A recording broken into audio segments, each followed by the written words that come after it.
চিন্তা করে দেখো না সুবহানাল্লাহ আলহামদুলিল্লাহ লা ইলাহা ইল্লাল্লাহ ইলাহা ইল্লাল্লাহু মুহাম্মাদুর রাসূলুল্লাহ।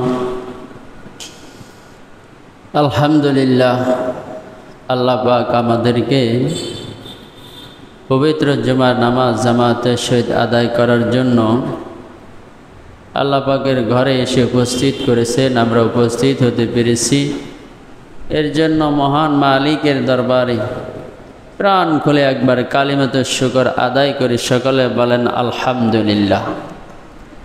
আমরা আর শুকরিয়া আদায় করি যারা এখন পর্যন্ত আল্লাহ পাকের ঘরে এসে উপস্থিত হতে পারে নাই। আল্লাহ রব্বুল আলামিন যেন সবাইকে আল্লাহ পাকের ঘরে এসে পবিত্র জুমার নামাজখানা জামাতের সহিত আদায় করার আল্লাহ তৌফিক দান করুক, বলেন আমিন। সম্মানিত হাজিরিন, আমরা ধারাবাহিকভাবে কোরআনের তাফসীর আলোচনা শুনতেছিলাম। এই ধারাবাহিকতাভাবে দীর্ঘদিন চলতেছে। তা আজকে আমরা গেল জুমায় 64 নম্বর আয়াত পর্যন্ত আমরা গিয়েছিলাম। এই 64 নম্বর আয়াতের অর্থ হলো, অতঃপর তোমরা ফিরে গেলে সেই অঙ্গীকারের পর, অতঃপর তোমরা ফিরে গেলে সেই অঙ্গীকারের পর,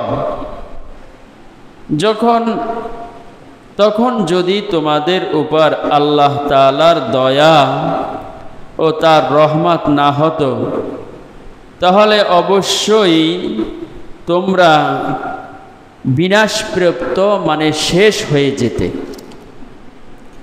অতবার তোমরা কি হয়ে যেতে? শেষ হয়ে যেতা। এটা বলছে কাদেরকে? বনি ইসরাইলদেরকে আল্লাহ পাক বলছেন। 65 নম্বর আয়াত, ওয়ালাকাদ আলিমতুমুল্লাযীনা তাদা মিনকুম ফি সাবদি ফাকুলনা লাহুম কুনু কিরাদাতাল খাশিঈন। আল্লাহ তাআলা বলেন, আর তোমরা অবগত আছো ওই সমস্ত লোকের অবস্থা সম্পর্কে। কুরাইশদেরকে বলছেন, তোমরা অবগত আছো ওই সম্প্রদায়ের লোকদের উপর, আর তোমাদের মধ্যে যারা তোমাদের মধ্যে শনিবার সম্বন্ধে আদেশ অমান্য করেছিলে। শনিবার যে আদেশ ছিল সেই আদেশকে তোমরা অমান্য করেছিলে। কিন্তু সুতরাং আমি তোমাদেরকে বলে দিলাম, তোমরা হয়ে যাও লাঞ্ছিত বানর। তোমরা হয়ে যাও কি? লাঞ্ছিত বানর হয়ে যাও।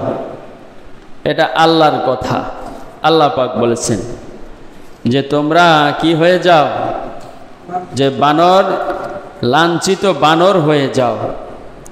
পরের আয়াতে 66 নম্বর আয়াতে, ফাজআলনাহা নাকালা লিমা বাইনা ইয়াদাইহা ওয়ামা খালফাহা ওয়ামান ইযাতা লিল মুত্তাকিন। অনন্তর আমি তাকে বললাম একটি শিক্ষণীয় বিষয়। অনন্তর আমি তাকে বললাম এটা একটি শিক্ষণীয় বিষয় তৎকালীন লোকদের জন্য এবং পরবর্তী লোকদের জন্য। আর উপদেশ স্বরূপ করলাম মুত্তাকিনদের জন্য। বলেন না সুবহানাল্লাহ। মুত্তাকিনদের জন্য কি উপদেশ স্বরূপ। আল্লাহ পাক আমাদেরকে কোরআনের আয়াত দ্বারা সম্পূর্ণ রূপে সব কিছু সুচারুভাবে পুঙ্খানুপুঙ্খান বুঝাই দিয়েছেন। এরপরে ওয়াইজ ক্বালা মূসা লিকওমিহি ইন্নাল্লাহা ইয়ামুরুকুম আন তাযবাহু বাকারাতা ক্বালু আতাত্তাখিযুনা হুজুরা ক্বালা আউযু বিল্লাহি আন কানু মিনাজ জাহিলিন।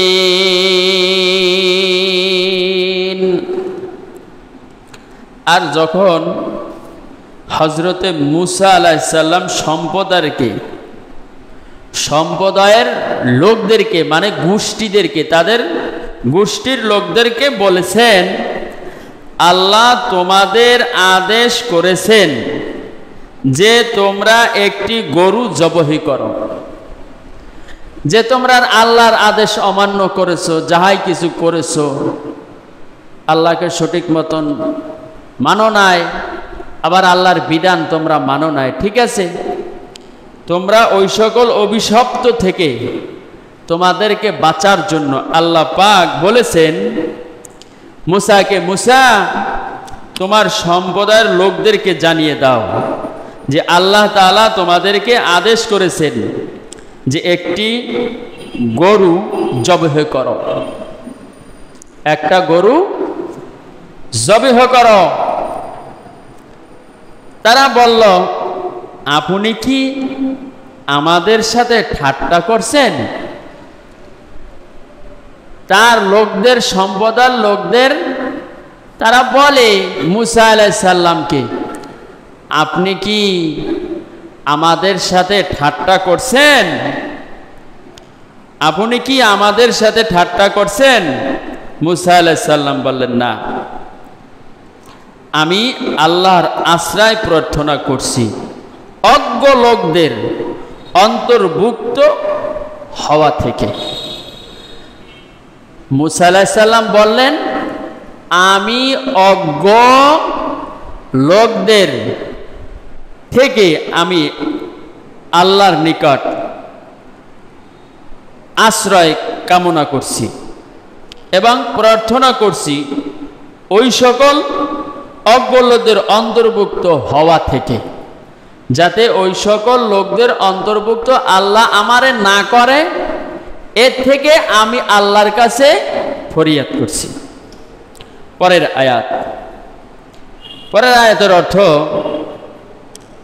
তারা বলল, আপনি কি প্রার্থনা করুন আমাদের জন্য আপনার প্রভুর নিকট। সম্প্রদায়ের লোকের আবার বললেন, মূসা আপনি আমাদের জন্য দোয়া করুন আপনার প্রভুর নিকট, মানে আল্লাহর কাছে। তিনি যখন আমাদেরকে বলে দেন যে কি কি গুণ বিশিষ্ট হওয়া চাই, যে আমাদেরকে গরু জবাই করতে বললেন, এর কি কি গুণ আছে, ওই গুণ বিশিষ্টগুলো আমাদেরকে জানাই দেন। হযরতে মূসা আলাইহিস সালাম বললেন, তা এমন গরু হওয়া চাই একেবারে বৃদ্ধ নয়, আবার একেবারে বাচ্চাও নয়, এই দুই উভয়ের মধ্যবর্তী জোয়ান গরু তোমরা জবাই করো। অতঃপর এখন আদেশ অনুযায়ী তোমরা কাজটি করে ফেলো। বলছে এই একেবারে বৃদ্ধ না, একেবারে বাচ্চাও না, এর চেয়ে মধ্যবর্তী যেই গরুটা আছে সেই গরুই তোমরা কি করো, জবাই করো। এই কথা আদিষ্ট হওয়ার পরে তিনি আবার বললেন, হে মূসা আপনি আল্লাহর কাছে ফরিয়াদ করুন, আপনি আল্লাহর কাছে প্রার্থনা করুন যে আমাদের জন্য আপনার প্রভুর নিকট তিনি যেন আমাদেরকে বলেন দেন তার গায়ের রং কি হবে, গরুটার গায়ের রং কি হবে। মুসা আলাইহিস সালাম তিনি তাদেরকে বললেন তাদের রং হবে, আল্লাহ তাআলা বলেছেন যে তাদের গায়ের রং হবে হলুদ বর্ণের গরু। বলেন না সুবহানাল্লাহ। কি বর্ণের গরু? হলুদ বর্ণের গরু, তীব্র হলুদ তার রং, যা দর্শকদের আনন্দ দেয়। বলেন না সুবহানাল্লাহ। এই যে কোরবানি সামনে আসতেছে কিনা, কোরবানি আসতেছে, এই কোরবানিতে গরু কিনতে হবে কি হবে না? এখন আমরা যদি কোরআন হাদিসের দিকে তাকাই, কোরআন হাদিসের দিকে তাকাই, সঠিক দিক নির্দেশনার দিকে যদি আমরা তাকাই, তাহলে আমাদের কতটুকু কোরবানি সহি হবে বা হবে না এটা জানে কে? আল্লাহই ভালো জানে। কিন্তু এই কোরআনের আয়াতে 69 নাম্বার আয়াতে স্পষ্ট বলে দিয়েছেন, ক্বালু উদউ লানা রাব্বাকা ইউবাইয়্যিন লানা মা লাউনুহা ক্বালা ইন্নাহু ইয়াকুলু ইন্নাহা বাকারাতুন সাফরাউ ফাকিউ লাউনুহা তাশুরুন নাজিরিন। তারা বলছেন যে হলুদ বর্ণের গরু হতে হবে, তীব্র হলুদ হতে হবে, এবং যাতে দর্শকদের মনে কি দেয়? আনন্দ দেয় যে এই গরুটা খুব সুন্দর, ভালো। কি কথা ঠিক কিনা? দেখতে খুব ভালো লাগে। 70 নাম্বার আয়াতে আবার বলেছেন, আচ্ছা আল্লাহ তো এই কথা বলেছেন, তাহলে আপনি আমার আল্লাহর দরবারে প্রার্থনা করুন। হে মুসা, আপনি মালিকের দরবারে আবার প্রার্থনা করুন যে আপনার প্রভুর নিকট তিনি বলে দেন যেন কি কি গুণ সম্পন্ন হওয়া চাই। কেননা গরু সম্বন্ধে আমরা তো কিছুই জানি না। তিনি বললেন, নিশ্চয়ই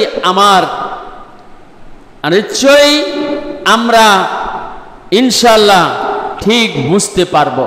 দেখেছেন, এখন তার সম্প্রদায়ের লোকেরা বলছেন ইনশাআল্লাহ আমাদের এমন কিছু দিক নির্দেশনা দেন আমরা যেন বুঝতে পারি এই গরুটার বিষয়।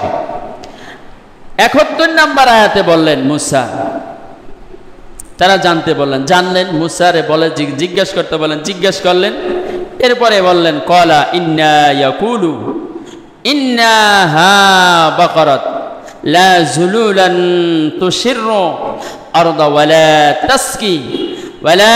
তাসকিল হারসা মুসাল্লামাতু লা শিয়াতান ফীহি ক্বালু আনা জিতা বিল হাক্কি ফাযাবাহুহা ওয়া মা কাদু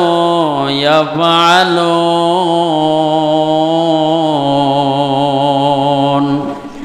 হযরত মুসা আলাইহিস সালাম বললেন, আল্লাহ তাআলা বললেন তা এমন গরু হতে হবে, এমন গরু হতে হবে যেই গরু দ্বারা জমিনে কর্ষণ ব্যবহার করা হয় নাই। জমিনে ব্যবহার করা হয় নাই, এবং জমিনে ব্যবহার করা কি? জমিনে দেওয়া হয় নাই। জমিনে সব দেয় না, গরু সব দেয় না, এই জমিনে ব্যবহার করা হয় নাই।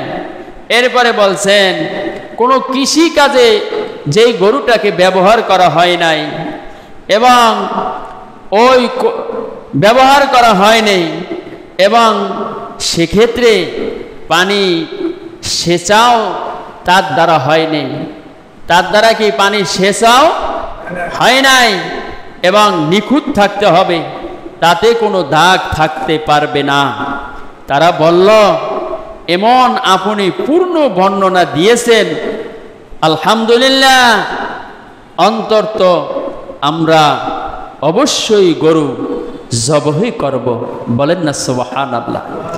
এই দিক নির্দেশনা যখন হজরতে মুসা আলাইহিস সালাম দিয়েছেন, কার অনুমতিতে? আল্লাহর অনুমতি। আল্লাহ দিক নির্দেশনা তারে জানাই দিয়েছেন। আবার সেই রকমভাবে মুসা আলাইহিস সালাম তার সম্প্রদায়ের লোকদেরকে জানিয়ে দিয়েছেন, তারা আবার সেই রকমভাবে গরু কিনে সুন্দর করে জবেহ করলেন। বলেন আলহামদুলিল্লাহ। সম্মানিত হাজিরিন, আমরাও যখন গরু নিয়াত করব, কোরবানি করতে যাব, তখন এইরকমভাবে আমাদের নিয়াত থাকতে হবে, ইরাদা থাকতে হবে যে আমরা যে গরুটি কিনব, ওই গরুটি কেনার সময় যেন ওই গরুটির কোনো খাত না থাকে, ওই গরুটি যেন হলুদ বর্ণের থাকে, ওই গরুটি যেন হলুদ রঙের থাকে। এর দেখেই আমাদের এই গরুটি ক্রয় করতে হবে। এটা হলো রসুলের আদর্শ, রসুলের আদেশ, আল্লাহ পাকের আদেশ। আল্লাহ যে আদেশ করেছেন ওই আদেশ মান্য করা, পালন করা গোটা মুসলমানদের উপর কি ফরজ। বলেন না সুবহানাল্লাহ। 72 নম্বর আয়াতে আল্লাহ পাক বলেছেন, ওয়া ইযা কুনতুম নাফসা ফাদারাআতুম ফিহা ওয়াল্লাহু মুখরিজুম মা কুনতুম তাকতুমুন। আর যখন তোমরা এক ব্যক্তিকে খুন করলে, আর যখন তোমরা এক ব্যক্তিকে খুন করলে এবং তার জন্য একে অন্যকে দায়ী করতে লাগলে, তারা আর আল্লাহ এই বিষয়টি প্রকাশ করতে ইচ্ছুক ছিলেন যে তোমরা গোপনে রাখতে চেয়েছিলে, তোমরা গোপনে রাখতে চেয়েছিলে। লোকটারে মারছে, মারার পর তারে মাইরা কি করছে? লুকাইয়া রাখছে।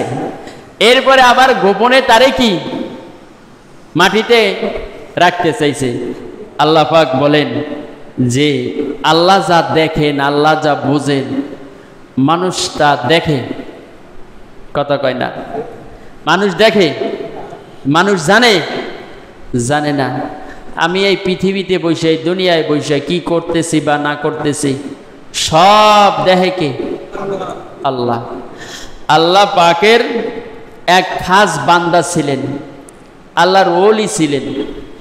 এই ওলি সব সময়ের জন্য তিনি আল্লাহর সাথে শরিক করতেন। কি করতেন? আল্লাহর সাথে শিরক করতেন বা শরিক করতেন। তিনি বলতেন, আল্লাহ আমাদেরকে হেফাজত করো, আল্লাহ আমাদেরকে খাওয়ায়, আল্লাহ আমাদেরকে সব করে। আল্লাহরে যদি পাইতাম তাই তেল পানি দিয়ে দিতাম, গোসল করাই দিতাম, খাওয়াই দিতাম, এইরকম বলতেছেন। হযরত মুসা আলাইহিস সালাম শূন্য তো রাগে ফায়ার, এইরকম কথা বলো, এই কথা বলা কি যায়? বলেন যায়? মুসা এই কথা বলার পর ধমক দিয়েছে, বাচ্চারা রাগ হয়ে চলে গেছে। এরপরে এই বলে যাওয়ার পরে মুসা আলাইহিস সালাম আল্লাহর দরবারে গেছে। মুসা, কি তুমি আজকে যারে ধমক দিলা, তুমি যারে ধমক দিলা সে কে তুমি কি জানো? মুসা তুমি কি জানো সে কে? সে হলো আমার খাস বান্দা, আমার কাছে অত্যন্ত প্রিয়, আমার কাছে ভালো লেগেছে ওর ঢাকগুলা, ওর ঢাকগুলাকে আমি পছন্দ করেছি, ওর প্রত্যেকটা ডাকের সাড়া আমি দিয়েছি। বলেন না সুবহানাল্লাহ। আজকে তুমি সেই ডাকটা বন্ধ করে দিলা, যাও তার কাছে যাই ক্ষমা চাও। মুসা স্বপনে দৌড় দিলেন, দৌড় দিয়া যেইখানে বসে ধমক দিলেন সেখানে যাই খুঁজলেন, দেখেন সেই লোকটি সেখানে নাই। এরপরে এরকম করতে করতে করতে করতে প্রায় 40 দিন, মতান্তরে 40 বছর তারে খুঁজছে। হঠাৎ একদিন আল্লাহর কাছে বলে, মাওলাই কারীম, আপনি যে কথাটা বললেন আমি তো ওই সেন্সে আমি তারে ধমক দেই নাই, ওই সেন্সে আমি তারে বকা দেই নাই, আমি তারে বকা দিয়েছি ও আল্লাহ সেজন্য এইসব কথাবার্তা না বলে এগুলা শিরক। কয় শিরকের ভিতরে পার্থক্য আছে বাবাজিরা আমার, এই শিরকের ভিতরে পার্থক্য আছে না নাই বলেন? আল্লাহর মহব্বতের সহিত যদি কেউ বান্দা ডাকে, ওই ডাকের সারা মহান আল্লাহ স্বয়ং নিজে দিয়ে দেয়। মুসা আলাইহিস সালাম আল্লাহর দরবারে চলে গেলেন, মাওলাই কারীম,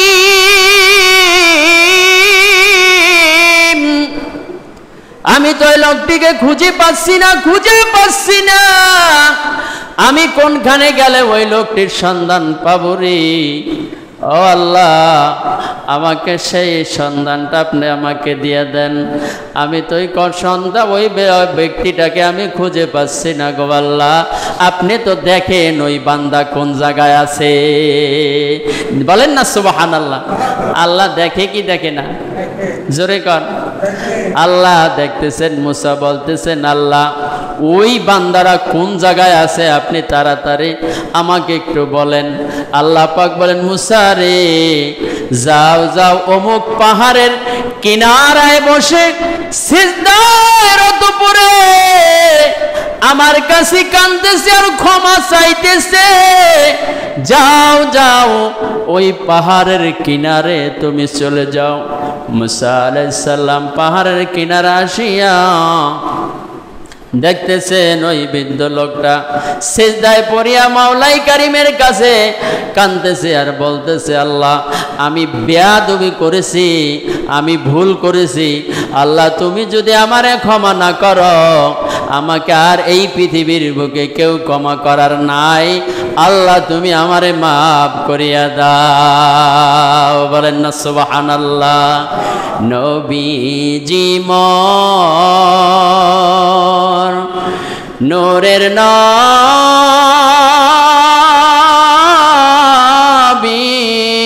নবী গো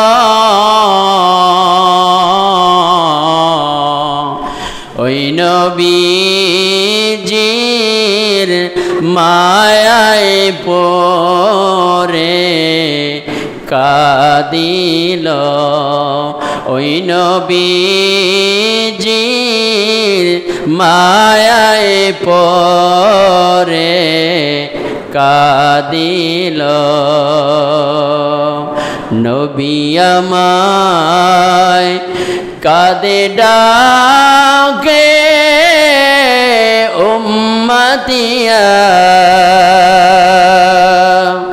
উম্মতের লাগিয়া কান্দেন নবী যারে যার, উম্মতের লাগি কান্দেন নবী যারে যার, উম্মতের মায়ায় কান্দে নবী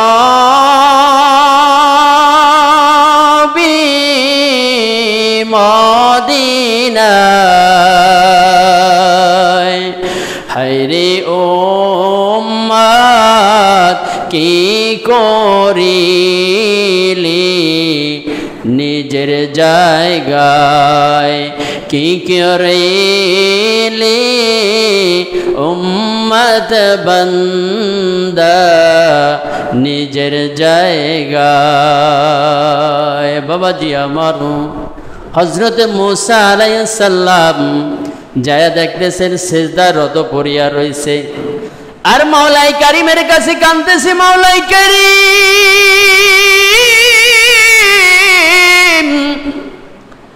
আমি যে অন্যায় করেছি এই অন্যায় ক্ষমা করার মতো এই পৃথিবীর ভিতরে আর কেউ নাই, একমাত্র তুমি আল্লাহ। তুমি আমারে ক্ষমা করিয়া দাও, তুমি আমারে মাফ করিয়া দাও। আমি আর এইরকম ভাবে তোমাকে ডাকবো না, আর এইরকম ভাবে আমি তোমাকে বলবো না। আমারে মুসা আলাইহিস সালাম, আমাকে মুসা আলাইহিস সালাম ধমক দিয়েছেন। আল্লাহ ও মাওলাই করিম, মুসা আমাকে সংশোধন করে গিয়েছেন, ধমক দিয়ে গেছেন। আল্লাহ আমার কলিজাটা ফেটে যায়, কান কান হয়ে যায়। মুসা আলাইহিস সালাম এই কথা শুনিয়া যুবকটারে হাত ধরিয়া দুই ধরিয়া তার জাগাইয়া বললেন, ও ভাই আমি বড় অন্যায় করেছি, তোমাকে ধমক দিয়া আল্লাহ আমাকে শাসাইছেন, আল্লাহ আমাকে ভুলটা সংশোধন করাইছেন, ধরাইয়া দিয়েছেন। আমি বুঝতে পারি নাই যে তুমি আল্লাহর সাথে সরাসরি তোমার কথা হচ্ছে, এটা তো আমি বুঝতে পারি নাই। আল্লাহ তোমার প্রত্যেকটা ডাকের সারা স্বয়ং আল্লাহ দিয়ে দিয়েছেন। ও ভাই তুমি আমারে মাফ করিয়া দাও। কয় মুসা কি হয়েছে তোমার, তুমি খুলে বলো। খুলে বলার পরে বলছে আমাকে মাফ করিয়া দাও। কয় মুসা আমি আল্লাহর সাথে একটু যদি কথা বলতে পারতাম আমার কলিজা ভিজে যাইতো, আমার কলিজা ভিজে যাইতো। মুসা আলাইহিস সালাম বললেন, ও ভাই তুমি আল্লাহর সাথে কথা বলতে পারবা না, আল্লাহর সাথে তুমি কথা বলতে পারবা না, আল্লাহর সাথে তুমি দেখা করতে পারবা না, তুমি সহ্য করতে পারবা না, সহ্য করতে পারবা না। বাবাজিরা আমার কয় না না, তুমি আল্লাহর সাথে কথা বলবা আর আমি সেজদায় রত থাকবো, আমি আর ওদিকে শুনবো না, শুধু আমার কানটা তোমার মুখের সাথে আমি লাগিয়ে রাখবো। বলেন না সুবহানাল্লাহ। মুসা আলাইহিস সালাম আল্লাহর কাছে ফরিয়াদ করতেছেন, মাওলাই করিম আপনার এই পাগল কি বলেছে আপনি তো সবই শুনেছেন দেখেছেন। কয় শোনো ও মুসা, ওকে বলো আমি ওরে মাফ করে দিয়েছি, আমি ওকে মাফ করে দিয়েছি, ওর আমল নামায় বিন্দু পরিমাণ কোনো গুনাহ নাই। ফামাইয়ামাল মিসকালা যাররাতিন খাইরান ইয়ারা ওয়া মাইয়ামাল মিসকালা যাররাতিন শাররান ইয়ারা। বান্দারে তোমার আমল নামায় যদি যারা পরিমাণ যদি গুনাহ থাকে ওই গুনারও তোমার হিসাব নেওয়া হবে, তোমার আমল নামায় যদি যারা পরিমাণ যদি আমলও ভালো থাকে ওই আমলেরও হিসাব নেওয়া হবে। তুমি যা কিছু দুনিয়ায় বসিয়া করবা সব কিছুর হিসাব নিকাশ নিয়ে কে নেবে বলেন? আল্লাহ পাক সব কিছুর হিসাব স্বয়ং আল্লাহ পাক নিয়ে নেবেন। এর জন্য বলেছেন বান্দা তোমার নেক আমল যত ভালো, তোমার আমল নামা যত ভালো হবে, তোমার নেকের পাল্লা যত ভালো হবে, সব তোমার সুন্দর সহজ হয়ে যাবে। কবরে গেলে পরে তোমার আমল সুন্দর হওয়ার কারণে তোমার কবরটা হবে জাজিম, আর তোমার আমল খারাপ হওয়ার কারণে তোমার কবরটা হবে সাপ বিশ্বর অন্ধকারের ঘর। কথা ঠিক কিনা বাবাজিরা আমার? আমাদের আমল করতে হবে না ছাড়তে হবে? জোরে কান। আমাদের আমল করতে হবে, ছাড়া যাবে না। ছাড়া যাবে নাকি? ছাড়া যাবে না বাবাজিরা আমার।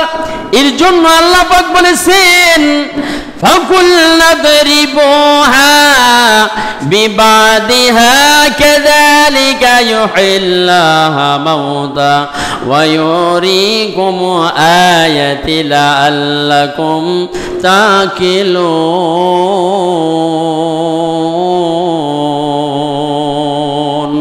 অনন্ত আমি বললাম তাকে, আমি তাকে বললাম এর কোনো এক টুকরা দ্বারা স্পর্শ করো না।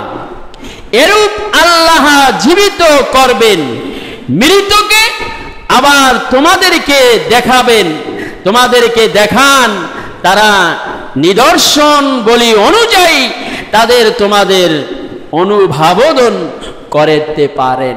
বলেন না সুবহানাল্লাহ। আল্লাহ পাক মৃত্যুকে জীবিত করতে পারে কি পারে না? বিশ্বাস আছে সবাই? আবার জীবিতকে মৃত্যু করতে পারে কি পারে না? পারে। আবার মৃত্যুকে জীবিত করতেও পারে। শক্তিটা কার? আল্লাহ। এই আপনারা একটু শয়তান ফেরাউন কইতাছে, এই আল্লাহ তো মরাডারে জেতা বানায়, জেতাডারে মরা বানায়, আর যেটাই মরে হেডার জেতা হয় না। আর আমি মারতেও পারি আবার জেতাও করতে পারি। কি করতে পারে? মারতেও পারে আবার জেতাও করতে পারে। আচ্ছা তা ঠিক আছে, দেখান দিই কেমনে মারবেন আর কেমনে জেতা করবেন। আস্তে একটা মানুষে তরবারি এনে দিয়েছে, কোপ দিলে কি হেডা বাসে মরে যায় না? আর একটা দেশ সারিয়া যা তোরে সারিয়ে দিলাম, দেখছো আমি এটারে মারছি আর এটারে বাঁচাইছি। এই বাঁচান বাঁচান কথা কয় না, এই বাঁচান বাঁচান, এই বাঁচান বাঁচান না, আর এই মৃত্যু মৃত্যু না। একে কি বলে? হত্যা, খুন। বাবাজিরা আমার, ইসলামের শরীয়তের কোরআন এবং হাদিসে কোনো জায়গা নাই মানুষকে হত্যা করা। আছে? কথা কয় না, নাই। মানুষকে খুন করা জায়েজ আছে? নাই। সম্মানিত হাজিরিন, আমরা মুসলমান ভাই ভাই মিলেমিশে থাকবো, মিলেমিশে চলবো, আল্লাহর বিধান সঠিক মতন পালন করব, আর 5 ওয়াক্ত নামাজ জামাতের সহিত আদায় করব, আর আল্লাহর হুকুম বিধান যেটা আছে আমরা সঠিক মতন পালন করব। ভাই, আমার যতটুকু দায়িত্ব, সেই দায়িত্ব থেকে আমি কখনো পিছে না, আমি সামনে আপনাদেরকে দিক নির্দেশনা বিভিন্ন সময় বিভিন্ন কায়দায় আপনাদের দিতেছি, দিব, কিন্তু আপনারা মানার দায়িত্ব আপনাদের, আর বলার দায়িত্ব কার?